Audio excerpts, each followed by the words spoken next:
Hello, my name is Shanae Black, and this is my All About Me project. Today, I'm going to talk about how I learned to handle communication effectively with friends, family, and my romantic relationships. I'm reading from my paper because I wanted to make sure I said this correctly and not messed up and have to keep starting over with these videos. So, with friendship. How I learned how to develop my friendship is by being nice to others. Growing up, one of my lessons was I was taught to treat others the way you wanted to be treated. My mom was a teacher at the school I attended, so it's kind of like whenever I get in trouble, I go to tell my mom would come and talk to me and tell me, hey, that's not how you do things, or that's not right. This is how you do it, and you need to apologize for mistreating or hurting someone's feelings because no one wants to be your friend if you're mean to them. So I wanted people to be nice to me, and I wanted my friends. I wanted people to be nice to me, and I wanted them to be my friends. So I treated others kindly, hoping the same. But the older I got, I learned that everyone isn't your friend. I learned that mostly throughout middle school, because that's when cliques form and girls change and flip. So friends that I thought at the time were my friends, they wasn't. So I learned to distance myself.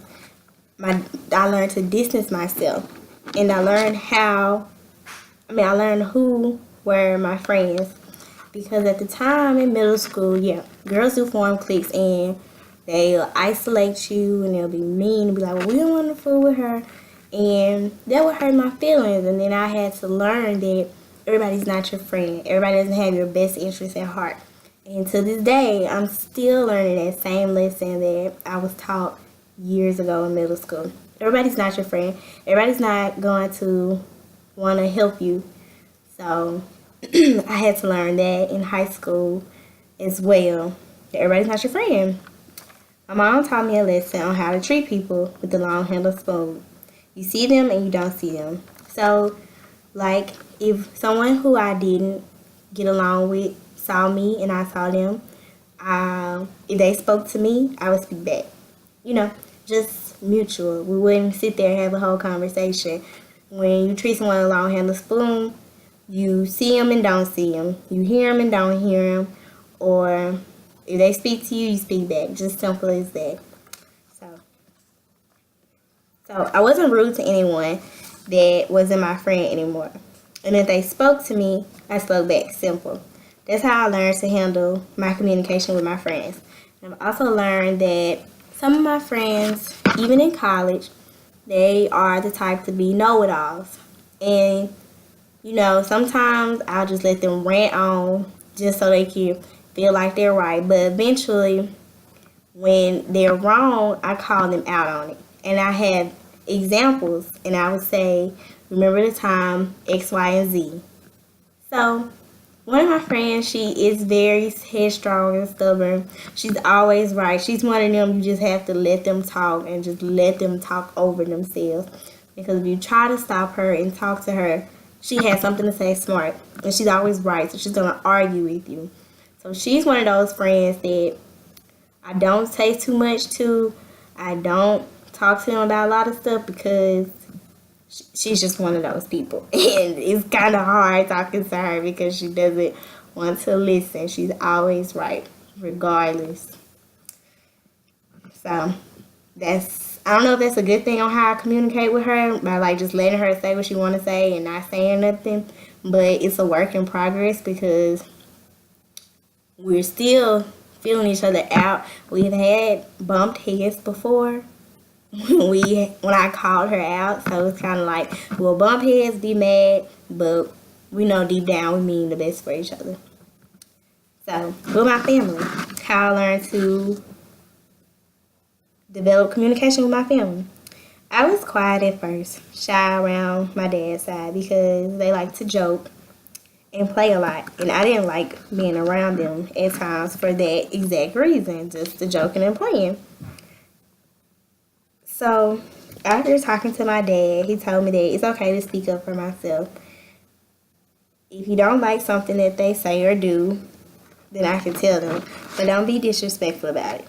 So the older I got, the more open I was about how I felt with them and their jokes. Surprisingly, they respected my feelings and they laid off the jokes, and our communication grew. We laughed now, and I felt very comfortable and relaxed about our communication.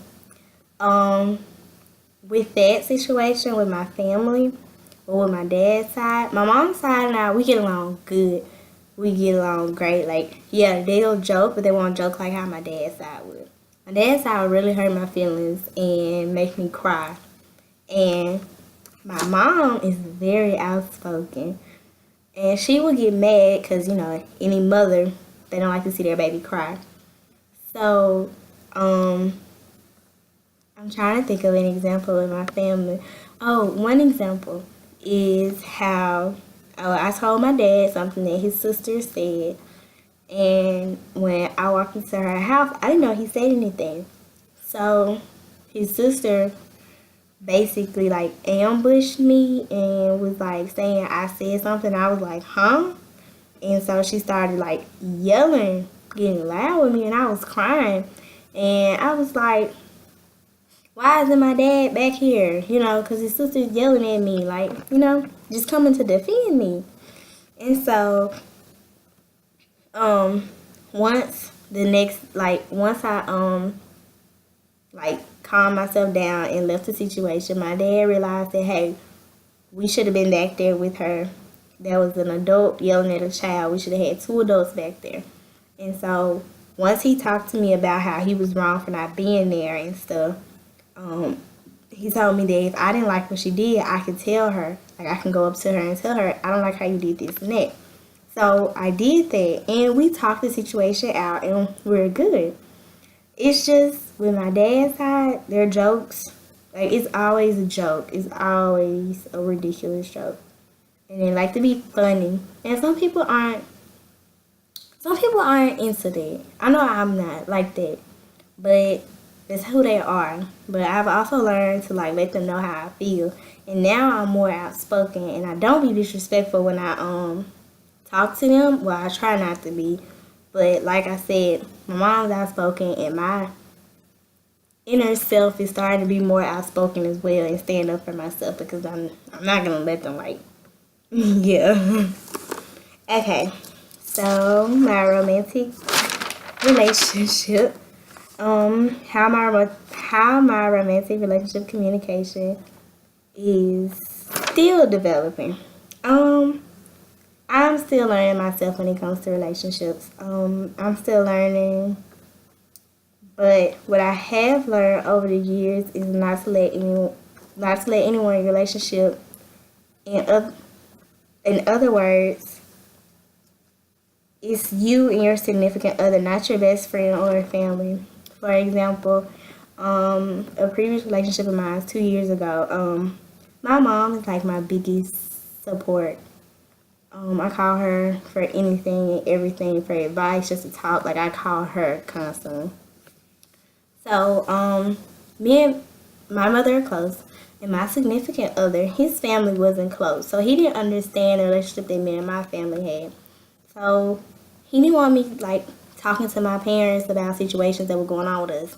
But I can't help that. I'm not used to, not talking to my parents. So it was a lot of problems in there because he's not close to his family, but I am. I talked to my family about our problems, and he felt like they were always in our relationship telling us what to do, how we should do this and that. And he didn't like that. And I didn't like how he would not listen to my parents. Like, parents will never tell you anything wrong. So there was a problem in our relationship as well because his parents weren't close. They weren't together. They had divorced. But my parents are still together and married. So I had both my parents in the household. And, my parents look after me and they helped me. His didn't. So it was kind of like whatever I had was the opposite. So it was hard to find a mutual understanding and balance that relationship. And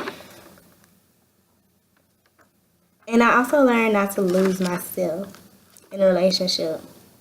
In that previous relationship I just spoke about, I lost all of my friends. Like, I wouldn't text my guy friends because he was insecure. I basically catered to everything that he wanted because I thought that would make our relationship better. So I lost myself. Like, I didn't talk to none of my high school friends, none of my other friends I knew growing up. Like, I lost myself. I didn't know what, I didn't know who I was as a person because I was too busy focusing on trying to make things better and right for him. And I just, I lost, like, I lost my personality. Like, my personality, I'm bubbly, goofy, outgoing, and I can talk to anybody and just make friends with him. He's the complete opposite. He didn't like that about me. So I would change that. I would be mean just to help him feel better about himself. So I really lost myself, but after a long healing process and looking back, I found myself. I got myself together. I put myself first, and I promised myself I was never gonna go back down that road again. Um, and I also learned to don't change yourself for nobody. And a prime example of what I just got finished saying, don't change who you are. Like, I changed how I dressed, who I talked to, who I hung around, to what I wore to class. Like, I changed everything just for this one person because I thought it was love. Um, I learned that if you don't like something about someone, hear them out and talk it out. If that doesn't work, then it's okay. I learned that in that relationship, I shouldn't have done anything. I did the best I could. But I learned that we should have talked and communicated more instead of me always just catering to him. He never would hear me out or understand where I was coming from or why I'm a certain way. And like I said, my mom would explain to him that her personality is more outgoing. She's more bubbly, more friendly than you. So you can't expect her to just change who she is because that's my genetic makeup. That's how I was raised. Like, I was raised to be nice. I was raised to be friendly to people. I've never been taught to be mean or dislike anybody. And I always speak. Like, you can't walk around in this world and not speak to the opposite sex. Like, that's what my parents were trying to get him to understand. Like, you can't just walk around and never speak to a girl or a boy. Like, it's impossible not to speak to the opposite sex. So, okay. And I also, in that process, I learned to find someone that's more like me and who accepts me for my flaws and all. So throughout all the relationships I've been in, I've always learned stuff from each one of them. That previous one, I learned a lot about myself and how to communicate more with people. Like, open up and talk. Don't just try to fix it by myself, and just play it off as if everything's okay. I learned to, like, say, hey, X, Y, and Z, let's talk about this. Let's see if we can come to a mutual understanding. I've learned that, to make sure I cover everything, how I learned to handle communication effectively, like through friendship, family, and relationship all together, is talking, expressing my feelings, not holding things in, being quiet and shy, actually sitting down and telling people how I feel, telling them what's bothering me, what's on my mind, what can we do to fix it, and actually seeing progress and moving forward. Because I don't want to sit here and just tell you my feelings and nothing. So I've learned a lot, and I'm still learning with friends. I learned that all of us aren't the same. It's okay if we're different, but we have to accept their differences. With family is always around. Yeah, we're gonna have bumps. We're gonna bump heads with situations, but we're family, and it's always good to talk things out and come to a mutual understanding and actually get over it in any relationship. Period. Like, I've learned to, like, just express myself, talk everything out, and hopefully, like, find a solution where we both can benefit, where we both can have a win-win situation, and not have a win-lose or a lose-lose situation where everyone's happy. So I'm learning, and I'm still learning, and like I'm learning how to communicate with my words instead of just bawling it out in and not saying anything to anyone. And I'm learning that everybody's responses aren't the same, and everybody isn't going to respond to the way that I want them to respond. And I have to learn that, if somebody doesn't like what I say, don't be mad at them. It's okay. Just talk it out on why they don't understand or why they don't like what you're saying, and still come to a mutual understanding and still like just find a solution. And that's my All About Me project on how I learned how to handle communication effectively in friendship, family, and romantic relationships. Thank you. Bye.